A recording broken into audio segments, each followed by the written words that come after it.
Every fighter needs a cause. Every cause needs a fighter. The Sumud Podcast is sponsored by The Karate Attorney, fighting for justice inside and outside the courtroom. Visit karateattorney.com or follow on Instagram at karateattorney to learn more. The Palestinian people in the West Bank and in Gaza are surrounded by heavily armed, genocidal soldiers and settlers. Every day of their lives, they are living undefended. And in that context, they have said, world, come in here and help us. The Uniting for Peace plan is a diplomatic, legal, political mechanism available to actually make that happen. It is a long shot, it is an uphill climb, but don't we have to try? Good morning, good evening, good afternoon, whatever time zone you're living in, it's time for Sumud. All about humanity, so this right here for everyone. Uplift, amplify, empower everyone. Good morning, good evening, good afternoon, whatever time zone you're living in, it's time for Sumud. Visit sumudpod.com to subscribe and connect with us on social media. You can also support our work by contributing monthly on the Support Us page. Even $10 a month helps us continue amplifying Palestinian voices and those in solidarity. Thank you. On this episode of the Sumud Podcast, we uplift, empower, and amplify Lifeline for Palestine and their critical work on the Uniting for Peace pathway, a UN process that allows the General Assembly to act when the Security Council is blocked by vetoes, paving the way for collective action and a UN protection force to safeguard Palestinian civilians. For this conversation, we have three special guests, Craig Mokhiber, Dr. Jill Stein, and Mark Elbourno. Welcome, everyone. Dr. Stein, Jill, Craig, and Mark. What I want to do, if you're okay with it, is just sort of start with who you are, a little bit about your background, but specifically aligning it with what your role is for Uniting for Peace and that whole initiative or process. So whoever would like to go first. I'm not shy. My name is Jill Stein. I have been a healthcare provider and moved into the actual determinants of health. And nothing is more important than human rights and, war and ending genocide. I am working with Lifeline for Palestine, which was founded for the purpose of actually shutting down this genocide, which we do have the power to do. And I'll wait for our conversation to launch more into that. But I'll say I grew up just after the Holocaust of Jews and grew up very dedicated to the proposition that this would not happen again. When the genocide really became full bore in October of 2023, I could not restrain myself from doing everything in my power to shut down this genocide, which is a threat to all of us and to our future. And for what it's worth, Jill, we all voted for you. You should have won. It's all good. Hopefully we get the next one, okay? It's not over. It's not over. Craig, how about you? Yes, I also voted for Jill. You want the question? I'm an international human rights lawyer. I spent more than 3 decades at the United Nations. I've been in the international human rights movement my entire adult life in one form or another. And I've been working with these people and legions of others to try to push for this idea of getting the United Nations to take the kind of action that it promises to take in its charter, in its international human rights instruments, in the Universal Declaration of Human Rights, but which it has failed to take over 2 years of this live-streamed genocide. And among those options that have been neglected, that are possible but have not been tried, is this idea of taking action under Uniting for Peace to get around the US veto in the Security Council and to actually get this organization to take the kind of action it was established to take. And I want to commend you, Craig. If I recall correctly, you resigned from the UN in protest earlier than you were intending to retire, if I'm not mistaken, correct? Yeah, I left the UN in 2023. I entered into a debate with senior political officials in the spring of 2023 during the upsurge in atrocities that Israel was perpetrating on the West Bank around the pogroms in Hawara and other villages of ethnic cleansing, and had a bit of a tussle with the senior leadership of the United Nations over that, and announced that I would be leaving the organization, in part because I was told to be quiet, which is not something I'm very good at. And then, of course, the situation got much worse between the spring and the fall of 2023, and that's when I penned my letter that ultimately went viral, ringing the alarm bells of genocide in Palestine and calling out the UN for its failures and the, I think, unhelpful direction in which it had been traveling for some 30 years. Thank you. Mark, I want our audience to really get to know you, and maybe Jill and Craig will jump in because I know you're not going to talk about yourself a whole lot. We're going to try here, Mark. Well, my name is Mark Elbourno. I'm actually Palestinian American, originally from Gaza, and that's what drives me and make me advocate a lot about Gaza and the peace in Gaza, because that's home for me. It is not something I feel. It's not like something happened to my next door neighbor, like, oh, I feel bad for them or something. But no, this hits home. And this is the only way for me to stand up and connect with the right people and connect the right people with each other to make this happen. And that's what I've been doing since late 2023. Yeah. So you are an entrepreneur, and you've taken a lot of time out of your career and life to work on different causes in support of Palestine. I don't think you did yourself justice. Can I ask Jill to jump in? You'll have a hard time shutting me off because I'm so inspired by what Mark does. And I have to say who he is. It's such an honor to be on this podcast with this particular cast of characters who is just so unbelievably inspirational. But for Mark, he just pretends to be a regular guy, but he's this incredibly multi-talented designer, web tech, whatever it is. He'll give me a few minutes, he'll figure it out. And he's sort of like the one-man team behind Lifeline for Palestine, because he does everything. We would need quite a budget to hire the people to do what Mark does. Everything from designing flyers to running webinars in multiple languages with breakout rooms in different languages. And Mark's facility with social media, which is pretty jaw-dropping. He's just kind of keeping tabs on everything all at once. It's like exemplary of how this genocide has brought out the best in humanity to stand up and salvage our humanity. So I really thank Mark every day for how he manages to make time, aside from having 2 young kids and a full-time job. He's doing this 24/7. It's really amazing. Well, let me jump in on this podcast as well. I got to say what an honor it is to work directly with Jill Stein, who I have learned by working with is not one of these folks who gives directions. She's actually doing the work.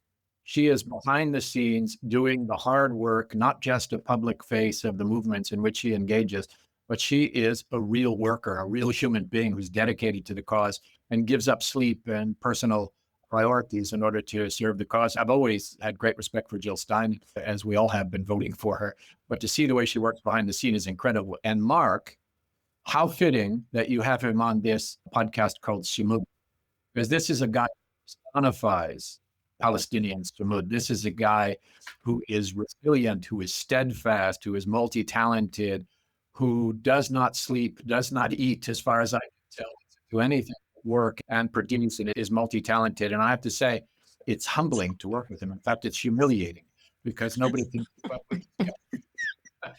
So it really is a great honor to be in this conversation with you.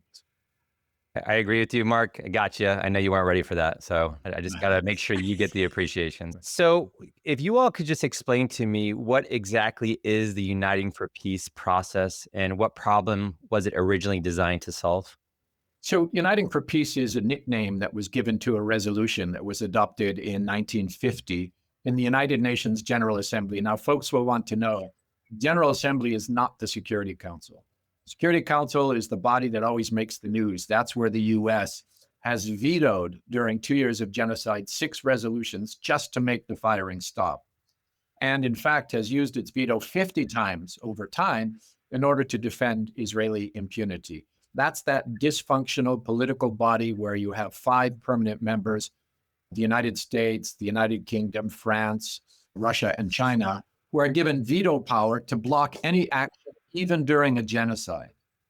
But what that has done is that has led a lot of countries in the world to say, well, we tried, but the Americans vetoed it. We can't do anything. Well, that's not true. there is something that can be done. It is this Uniting for Peace mechanism that was established at the height of the Cold War during the Korea conflict that allows the UN General Assembly, which is a different body in which all countries are present and every country has one vote and there's no veto. So you take it to the United Nations General Assembly under this resolution, and that allows you to get around the US veto and to take action in the middle of a genocide. And basically what it says is that if you can go to the General Assembly and get a 2/3 majority to vote in favor of the resolution that you put forward, you could do something to change the situation on the ground. For example, you could adopt accountability measures to hold the Israeli regime accountable for its genocide. Things like a military embargo, things like sanctions, things like the rejection of the Israeli state's credentials in the United Nations, things like the reactivation of the anti-apartheid mechanisms to deal with Israeli apartheid, things like the establishment of a criminal tribunal to help to hold Israeli perpetrators to account. And the centerpiece of this action over the course of the last several months, the UN General Assembly could mandate a UN protection force to travel to Gaza and more broadly to Palestine to protect civilians, ensure the distribution of humanitarian aid, to preserve evidence of Israeli war crimes, and to help to begin the process of reconstruction. Normally, those kinds of missions are deployed by the Security Council, but there is a precedent in history. In 1956, the General Assembly used this Uniting for Peace mechanism that we're talking about, and it deployed a UN emergency force to the Sinai at the height of the Suez crisis and helped to resolve the situation and ultimately to facilitate the withdrawal of troops that had been committing aggression against Egypt. In this case, the United Kingdom, France, and Israel. And remember, the United Kingdom and France have vetoes in the Security Council, but they couldn't block it because it was done by Uniting for Peace. And all we're saying is that power exists. And when genocide is being perpetrated, you do not leave arrows in your quiver. You must use all the powers available. And we are not allowing member states of the UN to hide behind the US veto anymore. We tried, but we can't do it. This option exists, and there is a demand coming from movements in civil society around the world for General Assembly to use that option of Uniting for Peace. So, Craig, when you say General Assembly, when you say Security Council, when you say, is it UNEF? Is that the United Nations Emergency Force? When you say those terms or those phrases, could you explain them a little bit? Could you simplify it for the audience who may not understand the different roles? So people will know that the United Nations is an intergovernmental organization that includes every country in the world. And the idea of the United Nations is that this provides a forum that didn't previously exist, where all countries can cooperate in the development of international law, in the maintenance of international peace and security, in the protection of human rights, and in the advancement of economic and social development and progress. This is the idea of the UN Charter, established after the Second World War and all of the atrocities and horrors that we saw there and before, to try to come up with a better way of governing international affairs.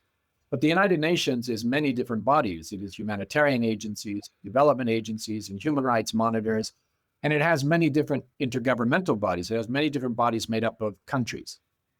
And the most powerful of them is the Security Council, which is responsible for maintaining international peace and security. Normally, it's the one that imposes sanctions, that deploys peacekeeping missions, that deals with conflicts and tries to bring about ceasefires. But of course, when it comes to Palestine, it is unable to act because the United States repeatedly vetoes any action by the Security Council. The General Assembly is a much more democratic part of the UN because, as I said, it includes every country in the world. They all get one vote and there is no veto. They can deal with any issues, human rights, development, peace and security, climate, you name it, right? And they do deal with all of those issues. In the past, the General Assembly has deferred very much to the power of the Security Council. But countries are aware that the Security Council is dysfunctional. It cannot perform its duties because of the veto, for the most part. And so they're turning more and more to the UN General Assembly, the GA, the UNGA. It has lots of nicknames. But basically, it's like a global parliament where everybody gets one vote. And then there are other bodies. There's the Human Rights Council, there's the Economic and Social Council, lots of bodies in the UN, but these are the two, the Security Council and the General Assembly, that are in the center of this conversation that we're having. So what's the Lifeline for Palestine connection to Uniting for Peace? Is it Lifeline the group that I'm speaking with right now organizing this or pushing this through? Well, we try to drag Craig into it whenever we can, but, technically he's his own person with a real history and understanding of the details of the UN. Lifeline for Palestine, we're just kind of regular people. It's not even a formal organization. It does not have papers, so to speak. It doesn't raise money and it doesn't spend money. It's just people who are on fire to shut down the genocide, which I think is where most people are. And our job really is to help lift up Uniting for Peace. Mark and I have both been very much involved in trying to bring the genocide of Gaza into daylight, to shine a bright light on it in the election, to really try to bring it to the center of the discussion in the 2024 election, because it's critical. It's really a microcosm of U.S. empire, which is devastating the world and is devastating us here at home. And what's going on in Gaza is kind of the essence of that. Ronald Reagan had said, his Secretary of Defense had said back in the 1980s that Israel is the unsinkable battleship for the United States in the Middle East. It is how the U.S. exercises control over resources, oil, fossil fuels, gas, increasingly, trade routes, and all that. It's a permanent base, basically.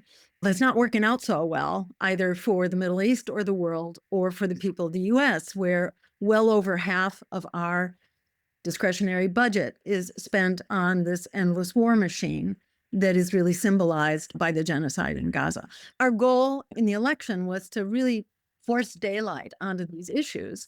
And when we heard about Uniting for Peace, which is not widely known, many people think of the UN as this kind of outdated, top-down, sends in so-called peacekeepers who don't really keep the peace, and who really constitute an occupying force.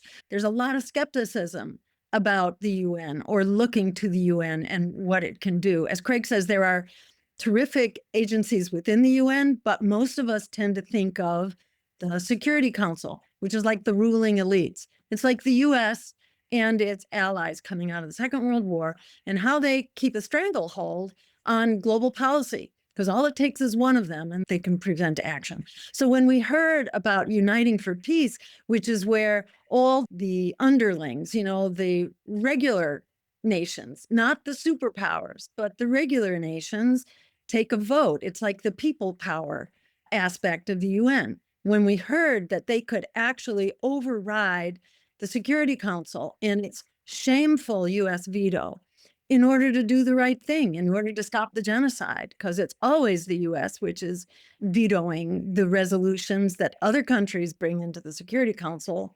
But this Uniting for Peace, it's like an alignment of the stars. All these things kind of converge around a proposal that could be put through this process, Uniting for Peace, that it's already come to a vote, actually.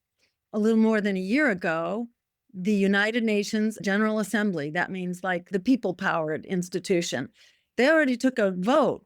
And by 90%, they said, Israel, get out, get out. You need to comply with the International Court of Justice. And this is how the UN basically aligned with it. And it said, you have 1 year. If you haven't complied with the International Court of Justice in 1 year, then we, the UN, will enact follow-up measures to make that happen. So this set off total, 5-alarm fire for the United States and Israel and their allies, that in 1 year, there were going to be one or more proposals from the UN General Assembly that would try to do the right thing. That's what Uniting for Peace is. It uses this process that goes through the General Assembly, the people power institution of the UN, to do the right thing. In this case, to force Israel to comply with the International Court of Justice. And that date, that 1-year deadline was up, time was up for Israel on September 18th. And that's when there was this real crescendo of activity. Mark and I heard about this mainly through Craig's work, just getting the word out through progressive media that would cover it. We heard about it. We had a conversation with him. And then we decided, well, we're going to do whatever we can do to help get the word out, because this is motherhood and apple pie on steroids. That's what Uniting for Peace is. It really is uniting among the humanity across the globe. It's really humanity uniting on behalf of peace in Gaza and peace for the long haul, because it respects international law and human rights. And without that, there is no peace for any of us. So we brought together really the makings of Lifeline for Palestine at that time and found that people were really excited, really beyond excited, were elated to hear that we actually have the power. There's not only the mechanism, which is this process through the UN General Assembly, we have a mechanism, but we also have a supermajority in the body that takes a vote. The danger, of course, is that the US and Israel and their counterparts will be threatening and bribing and really pushing to silence that vote and to stop it. And so they've been promoting all these other alternatives, which are really Trojan horses. They don't solve the problem at all. And that means Trump's plan. It also means the so-called French-Saudi stabilization force, which basically stabilizes occupation and genocide, to tell you the truth, to look at what's going on right now with the Trump so-called peace plan. It's just still a smoldering genocide, continuing occupation. There is no resolution. It's entirely illegal and anti-humane. So as we began to get the word out, we just found people, this is exactly what people want to know. It has all the makings of a successful human rights proposal. This can be done. And that was really our first message. We do have the power to shut down a genocide. I think Trump and company are doing everything they can to try to confuse the conversation now and to pretend that they are solving the problem, which they are not. But that fog, I think, is beginning to clear, and the momentum is returning. And people are very hungry for it. And I would be remiss if I didn't say, go to lifelineforpalestine.com, sign up for the alerts, newsletters, and there are a number of actions that you can take right now, including emails to send and petitions to sign. We need it more than ever, especially with the Trump deception. And it's not just Trump. I mean, there's a bipartisan deception that's been going on for a long time here. But we, the people, do have the power to actually fight this back. The Lifeline for Palestine, like Dr. Jill just gave some history of it, when we heard about this Uniting for Peace, and I think it was mid-August, me and Jill were talking in the evening, we were trying to find out what could bring everybody under one umbrella to really show that they are in for Palestine. They're not in for their own benefit. We were running some names because our community, whether the Muslim or the Arab advocating for Palestine, they come from different political groups. And we couldn't agree more on a name that actually fits for everybody if they are serious about it, other than we are the Lifeline for Palestine. We have to stand up together. We have to unite with one another. And it's okay. You can go right after we end the occupation and we continue to go left. That's fine. I have no problem with that. But we need to end the occupation, which is the root cause of the issue. Until then, don't come and tell me red, blue, purple is the right thing. Palestine is the core, and the freedom of the Palestinian should be the goal and the core for everybody. It's not about your personal benefit. It's not about leading because you are a leader. You could be a great leader, but without the people on the ground, you're nothing without us. So you need us and we need you. And this is what a lot of people keep missing. Title doesn't make you anything other than a name on a desk. But without the grassroots behind you, you're not moving anywhere. And that's why we picked the Lifeline for Palestine.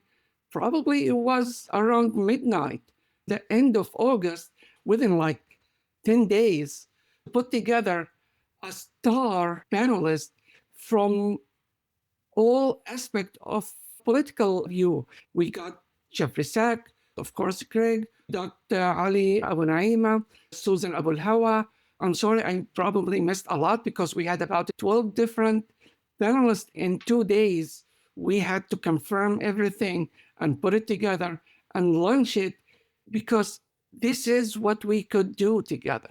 We do have the power, but we need to realize that we have it, and we need to know how we can amplify it and push our government, not relying on the US. Yes, we are US based, but we rely on the international community who has voted time and time again to support Palestine with over 90% of the vote. So we do have the vote, but we lack the knowledge of how we implement it.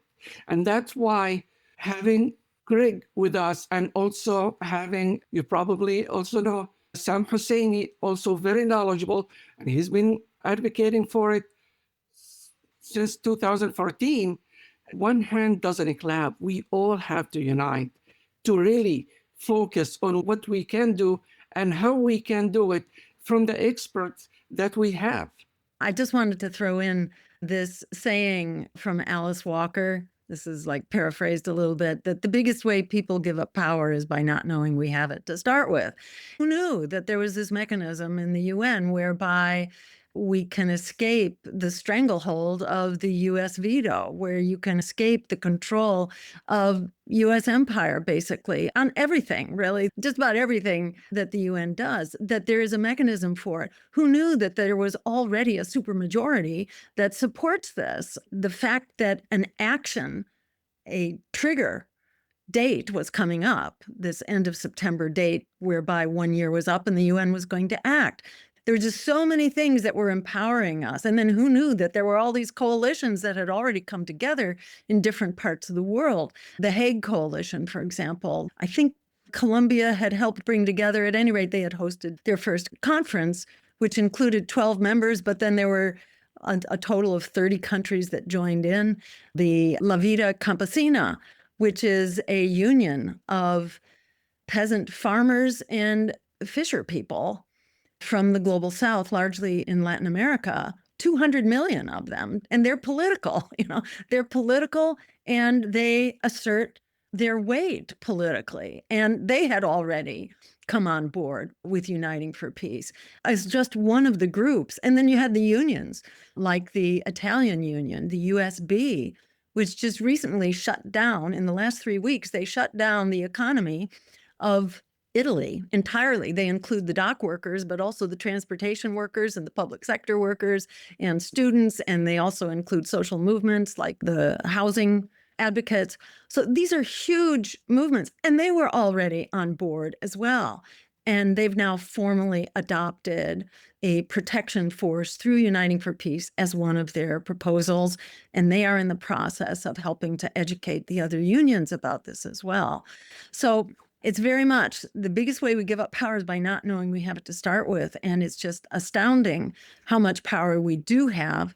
There are all sorts of slings and arrows trying to suppress that power, but there's no way it's going to work because Israel's mask, has fully come off. And it is the most terrifying, what to call them, murderous, genocidal nation imaginable now. And people are not going to forget what it's doing as it continues to, brutalize, deny food, deny shelter in this supposed ceasefire, which is not even a ceasefire. So, this is on a course that's not going to be altered. The question is really just when.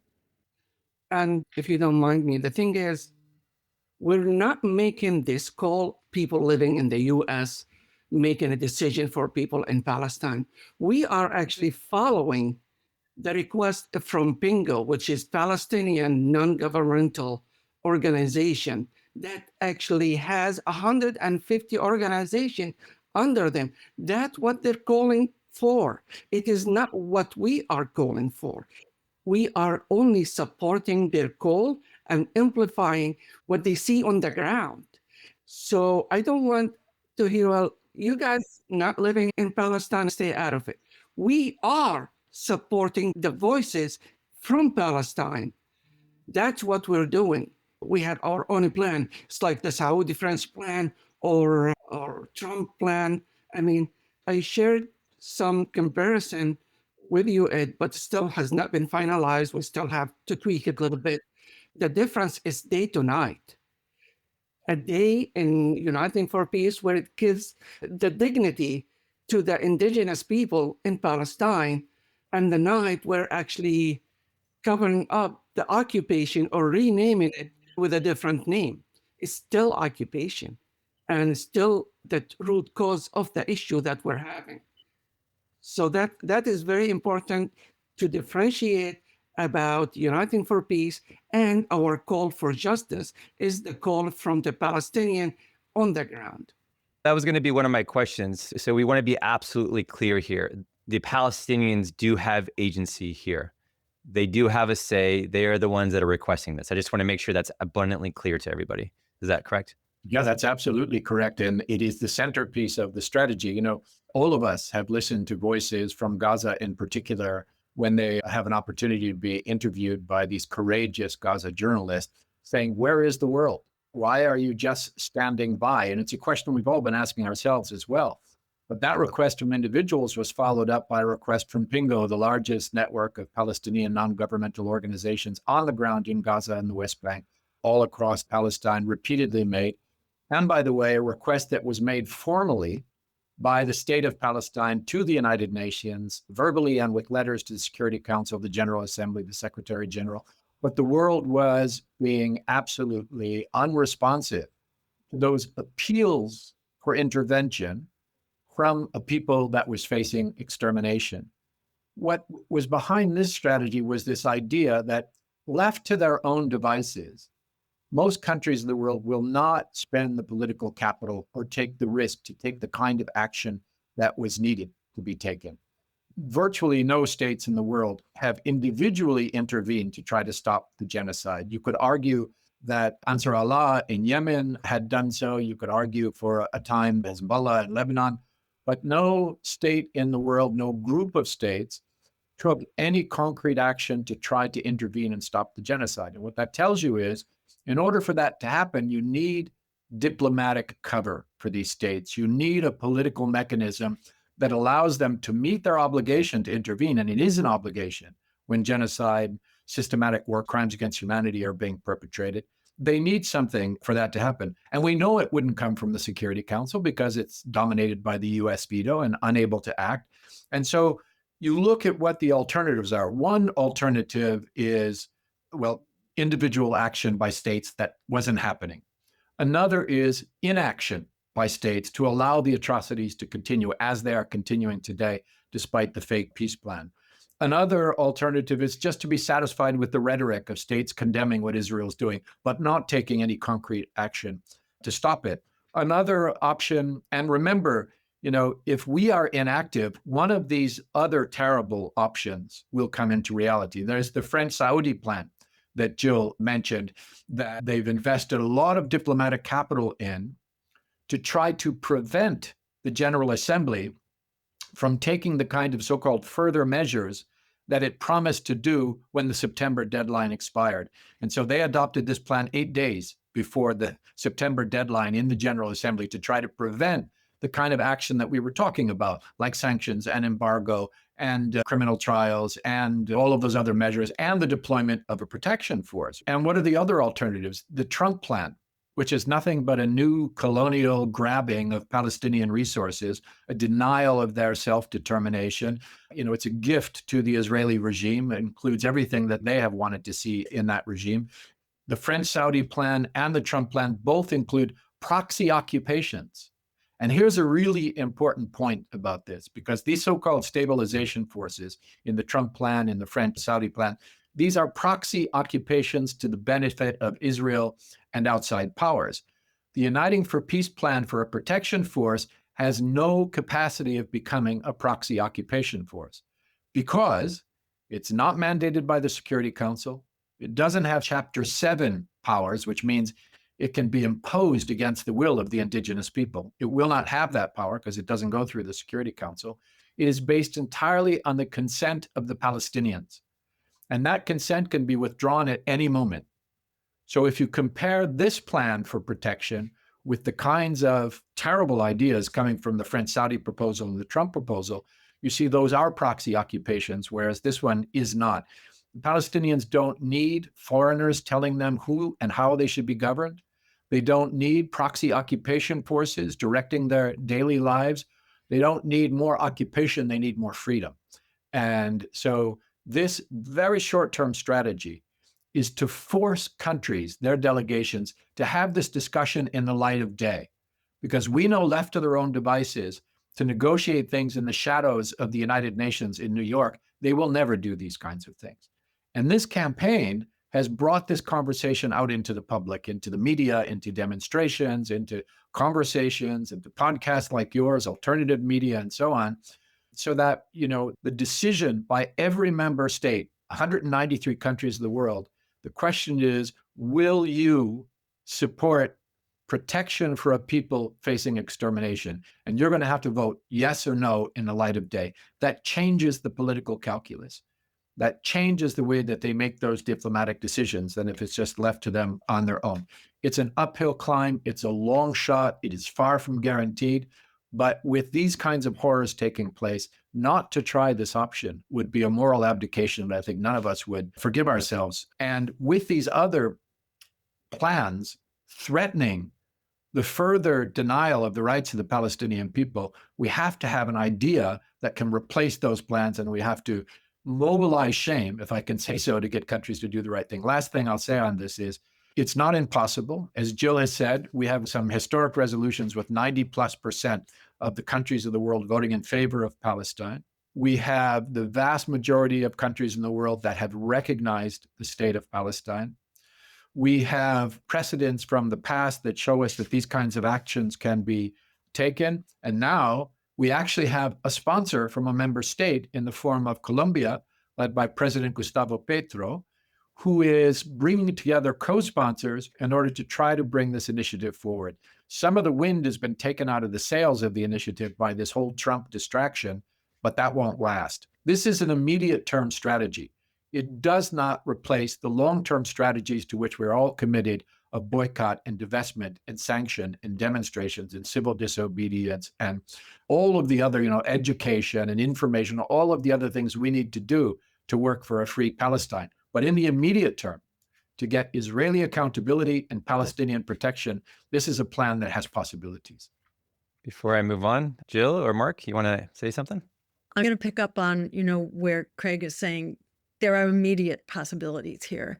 This is the UN committed to taking action, the General Assembly, the good part of the UN, committed to taking action starting as of the end of September. And that's the vacuum that the Trump plan is trying to fill, and these other imposter peace plans are trying to fill. It's really important that we double down and we stand up and be heard right now. 90% of the world's countries have already come down on the side of Palestinian human rights, on the side of ending genocide. We already have the wind at our back. And the question is, are we going to shine daylight on our governments, on our UN reps? Are they going to hold the line for Palestine? That's really what we're saying right now. We need you to hold the line now that we can actually shut down the genocide with a multinational protection force mandated to do the things that Craig mentioned, to open up the corridors for the delivery of food, which is not happening now, to ensure that the lives of Palestinians are protected. Its mandate is to protect. Its mandate is not war, but its mandate is to protect and to ensure that that protection happens. So we have the opportunity to actually come down on that right now and to demand to hold our representatives' feet to the fire. That's our job. That's the job of all world over, of humanity. We have this mechanism, we have an institution, we have a proposal. What we have to do is hold our representatives' feet to the fire. And that's what you can do by going to lifelineforpalestine.com. There are 3 actions that are there right now. Sending a letter to the Palestinian Authority because they're in a very difficult position here right now. Traditionally, they have been quite subservient to the U.S. and Israel, but they really don't have a future right now under the current plans. So maybe they will be willing to speak to the higher cause here. So that's one letter. And you can send that basically with a click of your mouse. And then there's a letter to your representative, whatever country you are in. And then there's a petition to sign to President Petro telling him that we're here. You know, the people of the world really support this. We really need this. We urge you to move ahead and submit this proposal as soon as you possibly can. So those are 3 things you can do right now. We're also going to be holding another webinar. This one is shining the light on labor that is mobilizing and uniting for Palestine and uniting for peace. And that includes the union that I mentioned in Italy, which has completely shut down the economy.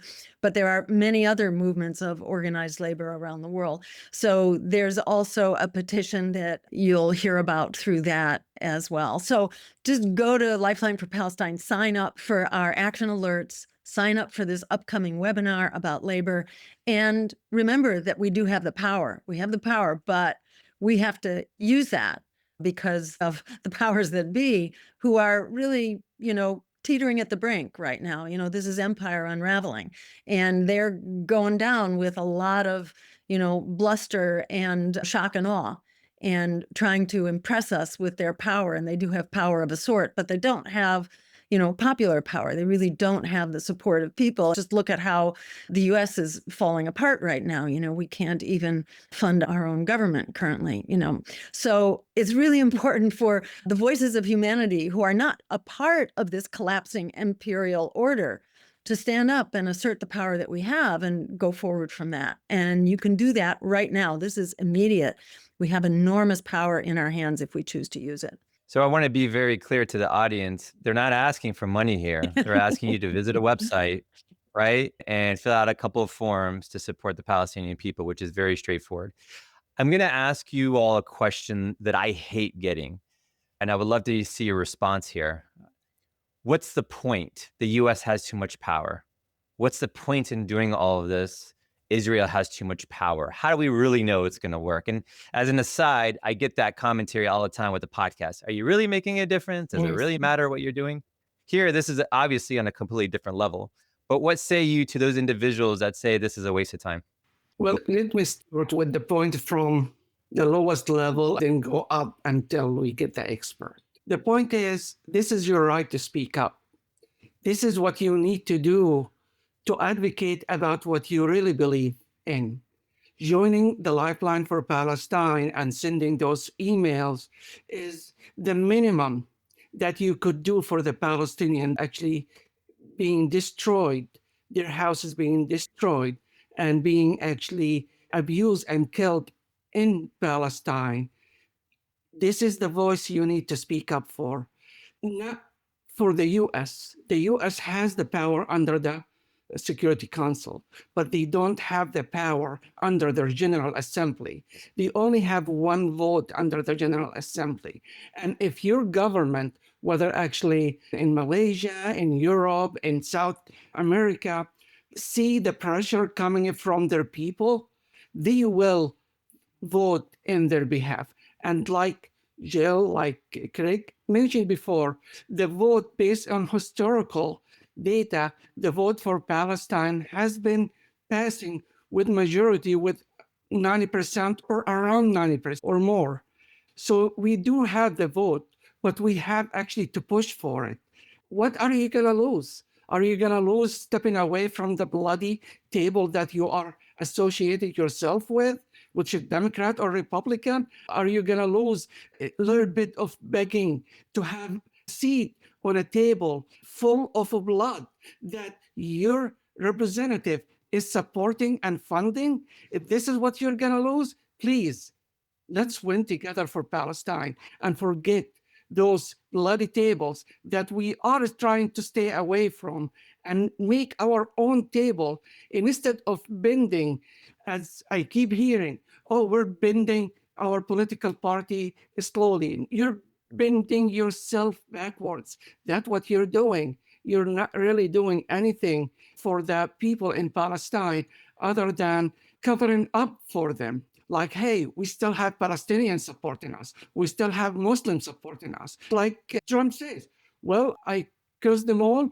I abandon all the Muslim countries, and the Muslim countries still supporting me. So it really doesn't matter. Are you going to be one of those people that actually we keep making fun of as leaders who actually act like they are leaders, but they are actually using the people that we have? This is the point, is to stand up and make a difference. Was it Mandela who said it's always impossible until it's done? Yeah. So, I mean, there are a lot of creative solutions that are percolating up out of the movement. And in fact, anything meaningful in the last 2 years has come either from Palestinian steadfastness, Sumud, from resistance and steadfastness by the Palestinian people, and by initiatives in the Palestine solidarity movement, which is global. And that's why, you look at anything that's really made an impression, it's the people's flotillas, it's the people's march in the Sinai, it is the people's encampments in universities, it is the people's demonstrations in capitals all around the world, it is the people's tribunals, like the Gaza Tribunal, which is going to be meeting next week. All of these things are bubbling up out of the people who are demanding that whatever tools are available are deployed, that we try everything we have in our hands to try to change it. Why? Genocide, apartheid, foreign occupation, colonialism. I mean, these are the worst crimes ever conjured up in the evil mind of human beings. And they're all being perpetrated against an effectively defenseless population in Palestine. That means solidarity is an obligation. And one untried basket of tools is sitting in the United Nations just waiting for us to try to mobilize it. So given the fact that the Palestinian people have asked for this, we don't have a moral option of saying no. We have to try, even if it's a long shot, and especially if it's a long shot, because if it's a long shot, it needs a mobilization of people to become the engine that pushes it out into the light and compels delegations to do the right thing. So, we can't say no. And there's a lot at stake here. At stake is Palestinian freedom, to be sure. At stake is the building of the movement for Palestinian liberation. At stake is the legitimacy of international institutions, the legitimacy of international law, because if they can fail so disastrously during a live stream genocide for 2 years, their legitimacy will not survive. And in the medium term, they will not survive. All those institutions and laws built up since the Second World War that say that we have human rights and they have to be defended and states and individuals have to be held accountable, they're about to be washed away, those experiments, by these massive failures that we're seeing now. There's a lot at stake for those institutions as well. And there's something else I'll mention as well, which is this is an opportunity for the global majority of countries to reclaim their power. If you look at the way that these UN bodies operated in the 1960s and 70s, when you had all of these new decolonized countries entering the United Nations, they used these mechanisms of the UN not as tools of oppression by the empire and by the 5 powerful states, but as mechanisms, as tools, as weapons of liberation. The national liberation movements of countries across Africa and Asia and Latin America and the Middle East, the anti-apartheid movement, the Palestinian movement for freedom, they used these mechanisms and they had very considerable success straight through the 1960s and 1970s. It was only when this unipolar moment with the US proclaiming that the empire was victorious, beginning in 1990 or so, that you saw all of this pushed out into the background and a much more deferential global majority. The global majority of states could make this happen tomorrow. And not only would that be a victory for Palestine, but that would be a victory for these international institutions that would regain legitimacy. And it would be a victory for the global majority to suddenly say, we're not going to be pushed around anymore. We also have power. And all we're saying is, let's not leave it to just diplomats in New York. Let's force them to have these discussions in the sunlight by movements like Lifeline for Palestine. And if I can piggyback off of both of those statements, the fate of Palestine is really inseparable from our fate. As Gaza goes, we all go. Not only because this is about the impunity of empire. It's US and Israel, but it's fundamentally an imperial and colonial white supremacist global power, which is collapsing and has already been overshadowed by economic development in China and the allied countries of the BRICS nations and so on. There's a real transition in economic power that's happening right now that has everything to do with the viciousness with which the US is trying to protect its power right now. And what's going on in the Middle East is really inseparable. The fight of empire to maintain its stranglehold on power is inseparable from the fight of oligarchy in this country to maintain its stranglehold on the economy, on healthcare, on jobs, on housing, on every one of those dimensions. Working people are really up against the wall right now. 100 million people who are in medical debt, half of all Americans who are struggling to maintain a roof over their heads, some 43 million young people and not so young people who are strapped in student debt, which is unpayable. The surveillance systems that are increasingly closing in on us, the rising fascism that we see on the streets of Washington, D.C. and Portland and, increasingly around the country. The rise of fascism, the stranglehold of oligarchy, and the impunity of empire are all joined at the hip. The illusion that, we're okay here, let Palestine go its own way. That's just not a thing. We have to stand up and fight against the impunity of empire abroad and at home, and throw in the climate collapse there along with it. I would say, Dr. Ed, to your point, that what is hopeless is if we fail to stand up and fight. That's what we really have to fear, is the trajectory that we're on, and failing to stand up is to basically surrender to these very destructive powers that have taken us on a crash course for oblivion. And it is accelerating. It's not like, we're taking baby steps forward. No, we need to stand up, and these demonstrations that are said to be coming up this weekend. No kings. I wish it was no kings, no corporate rule, and no oligarchs. That's what we really need here. I worry about the extent to which the message of no kings becomes co-opted by the alternative to the Republicans, which most of the country does not see as a viable alternative because it's all about corporate power and oligarchs. And you cannot take on the kings unless you're also taking on the empire and the oligarchy and the genocide. And they have to be unified together. And that's where we come together as a country.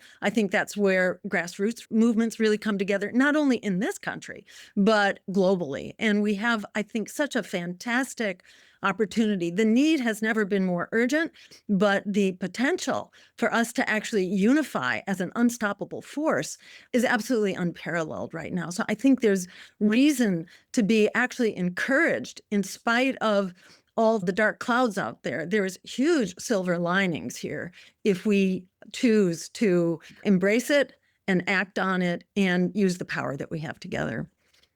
So let me ask you, this uniting for peace process, I have all the hope in the world it's going to work. In fact, let's just say it's going to work. Let's put it out there in the world. This is going to work. This is going to happen. What does the next 24 to 48 hours look like immediately after this goes through the whole process it has to go through? So the UN has a long history and has very sophisticated capacities for mandating and deploying missions to countries all around the world. Some of those have been disastrous, but they weren't deployed in the way that we're describing here. So what normally happens is that once the resolution is adopted, then the resources are allocated by the UN. That can be done in a matter of a few days. And there are behind the scenes diplomatic discussions with countries from around the world to contribute troops, equipment, technology, and all the things that are necessary to make a mission like this actually happen. And that starts immediately. You can have commitments within a matter of days for that. And then the mission is assembled and it is deployed. Now, it could be deployed to Gaza by land, sea, and air. By navies in the Mediterranean. It could deploy in the Sinai to enter at Rafah, for example. It could deploy in air and so on. Now, normally that would be the end of it. It would deploy, it would do its job. In this case, we know there is a risk that we're talking about a rogue regime, a heavily armed, extremely violent, deeply anti-UN, deeply racist regime called the Israeli regime that has even attacked humanitarians in the flotillas, has even abducted and beaten and tortured humanitarians, has murdered hundreds of UN staff, many along with their families while they're doing the job. This is not a normal government. This is an extremely violent and ugly regime that we're talking about. So you have to leave open the possibility that the Israeli regime would try in some way to interfere with this mission. Now, would they attack this mission? Imagine a multinational UN mission, which is deployed with troops from, Spain and Slovenia and South Africa and Namibia and Chile and Brazil and Indonesia and Malaysia. This is a political question. Would the Israeli regime, as insane and violent and ugly as it is, would it pay the political cost for attacking such a multinational force? I don't think they would in that way. Would they obstruct it? Yes, I think they would. They would, for example, barricade the entry points at Rafah, barricade the sea entry points, and so on. That's entirely possible. But suppose that happens. Remember that this mission is going to be deployed with international media on board. That would be entering with them, would be with them during the deployment, would enter with them, with humanitarians, with the mobilization of diplomatic pressure at all levels, operating behind the scenes, not just to pressure the Israeli regime, but to pressure Israel's allies, those that have been complicit in the genocide, including the United States, the United Kingdom, Germany, important allies that are responsive to diplomatic pressure. And so that would be happening in parallel. And in the meantime, the mission could pre-deploy. It could pre-deploy off the coast, and with the use of navies. It could pre-deploy in the Sinai with the permission of the Egyptians. It could pre-deploy in Jordan. Those capacities could be put into place. And from those places, they could also be carrying out remote monitoring, as UN missions often do, with the technologies available to them, everything from satellite technologies to other sorts of technologies. So they could be performing those functions as they're pre-deployed while the diplomatic pressure is being mobilized to allow them to enter. So this is all speculating about something that might happen in the future. We don't know, but you have to think through all of these eventualities before you enter into a struggle like this. And I think that we have an obligation to try to do this. The Palestinian people in the West Bank and in Gaza are surrounded, let me say it, by monsters, by heavily armed, deeply racist, ideologically genocidal soldiers and settlers who have no hesitation whatsoever to attack women, men, children, doctors, journalists, disabled persons, seniors, to beat them, to torture them, to kill them, to abduct them, to steal their homes and their land. And every day of their lives, they are living undefended, effectively, in those situations where if you call the police, you get the Israelis who will arrest you for having been the victim of settler violence or the victim of military violence. And in that context, they have said, world, come in here and help us. And this is one way that there is a diplomatic, legal, political mechanism available to actually make that happen. I will say it for the third time. It is a long shot. It is an uphill climb, but don't we have to try? Dr. Stein, Jill, would you like to add on to that? I will just say that the perspective from the grassroots, where people are really struggling in this country to put food on the table too, not in the way the Palestinians are, but, 40 million people, children especially, may lose SNAP, that is food stamps benefits now because our government is essentially not functioning, while it continues, to offer $40 billion to bail out Argentina's libertarian government, while we continue to send 38 billion, I think it's been calculated as, to Israel over the last 2 years. It's not only that we have to try, but it's that we have no alternative. Let me just say, I think that's a very important perspective from people who are living this struggle. This is our struggle too. This is not a favor being done to the people of Gaza. This is our struggle to have a world that has a fighting chance of survival, because currently the ship is going down in no uncertain terms, whether you're looking at healthcare or our schools or the housing that people can't afford or the jobs that are being taken over by AI. We have an absolutely floundering economy, ecology, healthcare system, education system, and all that. We really have to stand up with the courage of our convictions. And I think it's just really important to be mindful that we have a majority. If you put together these coalitions of struggle, we're an unstoppable force. And I think it's really important for us to proceed knowing that there is no alternative to our standing up and fighting for a world that Palestinians can survive in and that we can survive in. And to put a point on that, China just recently denied its rare earth metals to the U.S., which threatens to actually send the U.S. economy into a complete tailspin, because we are very dependent on those rare earth metals for AI and all the other things that our economy, and not to mention our weapon systems, are all very banked on. We need an international order here. We've been presuming that we are the dominant force. So who needs the international order? Because we're the top gun. Well, we're not going to be the top gun for very much longer, if we are, at all at this point. We are no longer the top gun. We need to, approach international order like it's something that we too depend on, or, just welcome the Chinese troops, to come here and occupy us or whatever. This is about our own self-benefit, our own survival going forward. This is about a world that will work for all of us. It's not only that we have to try because it's the right thing to do, but we have to try because it's the only thing. It's the only way for us to actually have a future that we can survive in.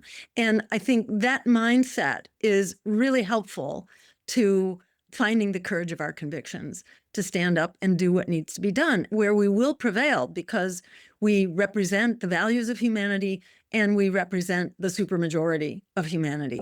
As Malcolm X used to say, it's not that we're outnumbered, we're just out-organized. So we need to be mindful. We have the numbers here. What we have to do is get organized. And, thanks to honest media with integrity, like this podcast, which I urge people to support in any way that you can, that word is getting out. And I urge you to go to Lifeline for Palestine and become part of this unstoppable force that we are together to shut down this genocide and create a world that's going to work for all of us. Let me add one more thing. We could fail in one way only if we don't try. So we have to try in order to say we didn't leave anything not checked. No, that absolutely makes sense. So I'm going to ask Craig this question. What is the timeline for this to get adopted? How long are we looking? Are we looking at several weeks, several months? How does that all work? Well, of course, it's urgent, given the situation on the ground and given the political situation in which you have these other, more nefarious plans being proposed that could begin to gain steam if we don't act quickly on this particular proposal. There's the practical urgency of the situation on the ground. There's the political urgency of these other things. There is the fact that on September 18th, a month ago, the deadline in the General Assembly for further measures already expired and no further measures have been adopted. So that adds an urgency to it as well. And then there is the fact that we are at risk of getting back into a situation that existed 35 years ago and then for 3 decades during the Oslo process, where the world's attention was distracted intentionally away from the worsening situation in Palestine that ultimately led to full-blown genocide by focusing on this thing, well, there'll be a two-state solution, an endless political process in which the Palestinians were told that behind the Oslo wall, they had to negotiate with their oppressor for their rights, and the mediator would be a co-perpetrator, the United States. So there was no opportunity for any relief for Palestine. That was serious. We could very easily find ourselves in a situation like that of another 30 years of the neglect of Palestinian rights because of a new two-state solution process and so on. So it is very urgent. The first step here has already been taken. There's already been a mobilization. There are draft proposals that have been prepared. There is a principal sponsor that has stepped forward in Colombia. There has already been diplomatic discussions to bring in co-sponsors. They need now to move forward with that. And if they do in the coming days, then that process can go very quickly. Uniting for Peace is an emergency process. It can be convened in 24 hours. And in 24 hours, they could meet, they could take action on a resolution, and then begin to do the hard work of actually mobilizing this thing. This is a short-term, immediate-term movement.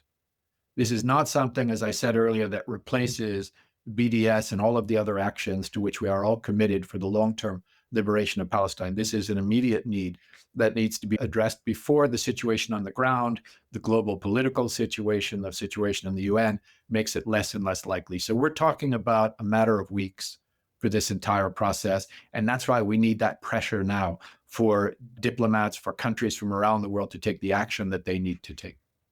So we can make this happen in 24 hours if we really push ourselves here. Jill, would you like to add to that? Mark, would you like to add to that before we wrap up? Thank you so much, Dr. Ed, for convening this conversation. I really agree that we're talking hours here, or days. And that means we stand up. If we stand up in the numbers that actually oppose genocide and want to shut genocide down, we can shut genocide down within, days, and then a week or two to gather the forces. Indonesia and Malaysia have each stepped forward to say that they would put 20,000 troops apiece into this. So the pot has already been seeded. Now, that wasn't specifically a commitment through one process or the other, but it was, a very good sign that they would put those troops through the Uniting for Peace process as well as through a General Assembly, a Security Council process. So I would just underscore the urgency of this and the immediacy of the solution and the immediate need for us to stand up and take action right now. Mark and I are about to send a newsletter out, I hope, which will happen right after this podcast. That'll be an update. Go to our website now, lifelineforpalestine.com, and you'll receive that newsletter, and you'll get a reminder of what we can do right now and a heads up about the webinar that's coming up a week from tomorrow to help shine a bright light on the amazing work that's being done now within the labor movement to make this happen. This is absolutely the right time, and this is a microcosm of our struggle against empire and oligarchy and endless war. It's really important in the same way that this genocide represents sort of the ultimate application of empire and colonialism. By shutting it down, we've taken an incredibly important stand in reversing the impunity of empire and establishing another way forward for international relations, a way based on international law and human rights and diplomacy, which is the only way forward. The nuclear weapons, their modes of delivery are proliferating madly right now, again, with the impunity of empire. There are just so many reasons why we cannot let this beast continue to sink the ship that we're all on here. So really important for us to harness the power that we have in this moment and begin to turn this around. So go to lifelineforpalestine.com, and I hope to see you at our next webinar a week from Sunday. Thank you, Jill. I appreciate all of you all for joining me on the podcast. It really means a lot. I look forward to having each of you on the podcast individually again, including you, Mark. You're not going to get away from that. It's going to happen. So thank you. And I really have to say, you've educated me so much about this initiative. The simple fact that we can make a change within 24 hours, I don't know what we're waiting for. There is no excuses here. We got to get to work here, right? So I do appreciate that. So thank you all. Thank you. Thank you, Ed. Nice to see everybody. Listen, stay tuned, cause it's time for some mood.